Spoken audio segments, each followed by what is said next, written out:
And a congresswoman stood up, and in the long tradition of empty barrels making the most noise, stood up there and all of that, and talked about how she was instrumental in getting the funding for that building, and how she took care of her constituents because she got the money, and she just called up President Obama, and on that phone call, he gave the money, the $20 million to build the building. And she sat down, and we were stunned that she'd done it. Even for someone that is that empty a barrel, we were stunned. But you know, none of us went to the press and criticized. None of us stood up and were appalled. We just said, okay, fine.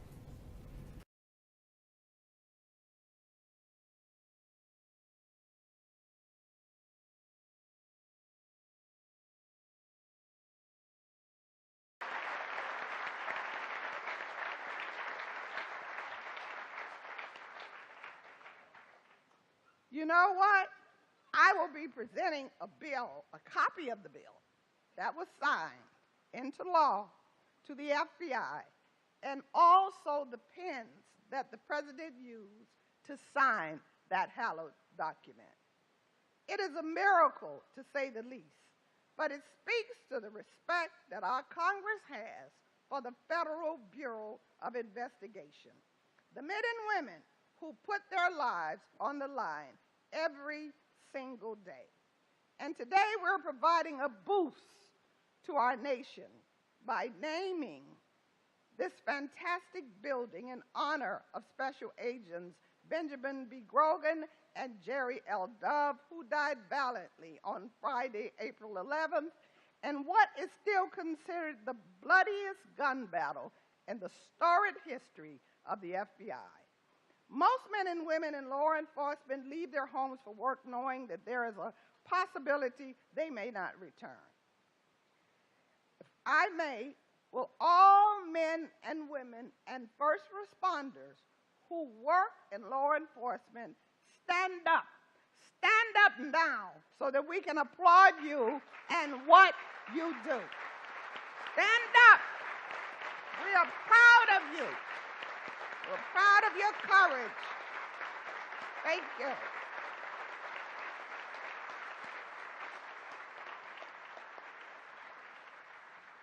I don't know if that was on the minds of the agents Grogan and Dove as they left their homes on April 11, 1986, but I do know it was an unusually breezy spring morning in South Florida.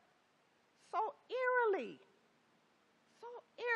similar to today. And the actual anniversary is tomorrow. I do not know that Miami in the 1980s was plagued by crime and graphic violence. We all know that. This period has been chronicled in media reports and portrayed on the TV show Miami Vice and movies like Scarface. I know that Agent Grogan was a company man and was 1 year from retirement. His wife was also an employee of the FBI. I know that Agent Dove joined the Bureau after completing law school and was living his boyhood dream according to his family. I know that their bravery was the motivation for joining a team on that morning, a team that was tailing a vehicle with 2 suspects who were connected to a string of murders and violent bank robberies.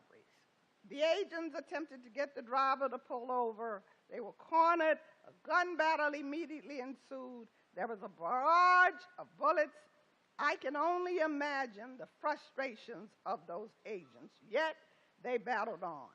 In a desperate attempt to flee, the suspects tried to commandeer Grogan and Dove's vehicle.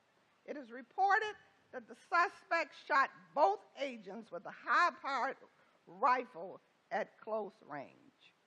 Shortly after the suspects were themselves fatally shot by Agent Morales made a memorable statement about his role in that historic event. He said, "I I just knew I was going to die.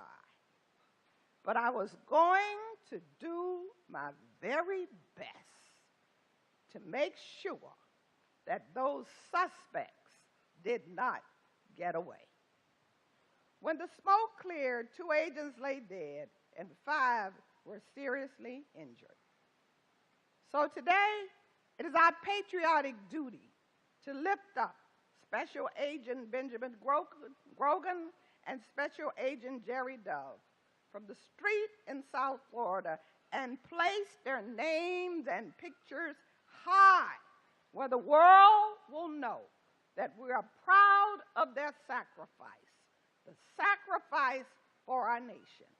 It is only fitting that their names should be placed on the same mantle with the letters FBI, because Special Agents Grogan and Dove embody the sacred motto for which the agency has become known. Please repeat it after me. Fidelity, bravery, and integrity. God bless you, God bless the FBI, and God bless America. Thank you.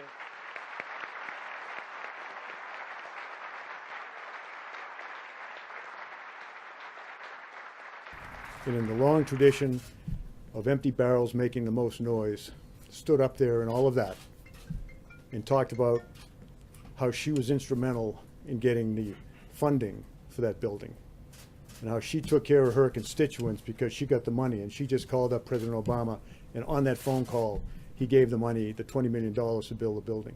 And she sat down, and we were stunned that she'd done it. Even for someone that is that empty a barrel, we were stunned. But you know, none of us went to the press and criticized. None of us stood up and were appalled. We just said, okay, fine.